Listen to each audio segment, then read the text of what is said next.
Hi everybody, I'm Ian Lewis, and along with Lindsay Wells, I'm going to be talking about cross-cohort participation in our units. To put this in context, we teach 100% online units. I'm going to be discussing cross-cohort participation across a number of units. So most of the units we're talking about here are games development focused units, and we're on a mission to try and help facilitate the development of a games industry in Tasmania, and we think one of the best ways to do that is to try and get everybody who wants to work in that area together as many times as possible. So we use Discord for our teaching, and the great thing about Discord is it facilitates us being able to do this kind of cross-cohort participation.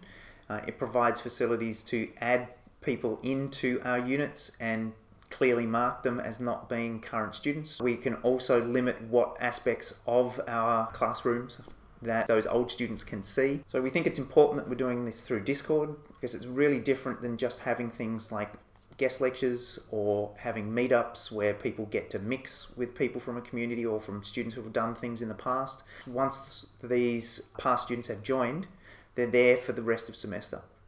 Primary unit that I'm talking about to do with this is Kit 109, which is a first year unit. We invited students from previous offerings and also from Kit 207, which is a second year unit, and also later on in semester some students from Kit 308 also joined into that unit. We also gave students from first and second year an opportunity to attend an appropriate lecture from the third year unit as well. The first year and second year units are quite similar in what they try and do. Students are building major projects, and that requires them to test them as they develop them. And so having students working across both of those units was great. First unexpected outcome was we had second year students attend our first year unit lectures. Even though this was a unit that they'd already taken and they'd already seen largely that lecture before. They did this for interest's sake because they wanted to see if the content was any different, and they enjoyed a lot of that content and wanted to be involved in the process of that being delivered.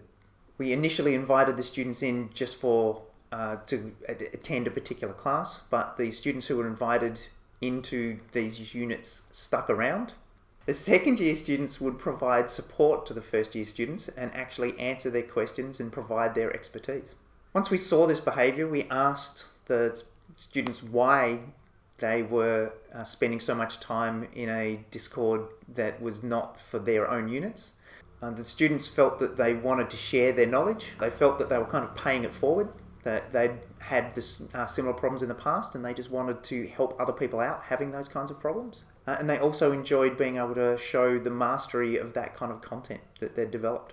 It was great to see these students helping out other students, and they just seem to be intrinsically motivated to do it, which is the best way to get this kind of stuff to happen. We surveyed the students about what they felt the impact was of having other cohorts involved in their unit, and here we just asked them whether or not they found that to be valuable.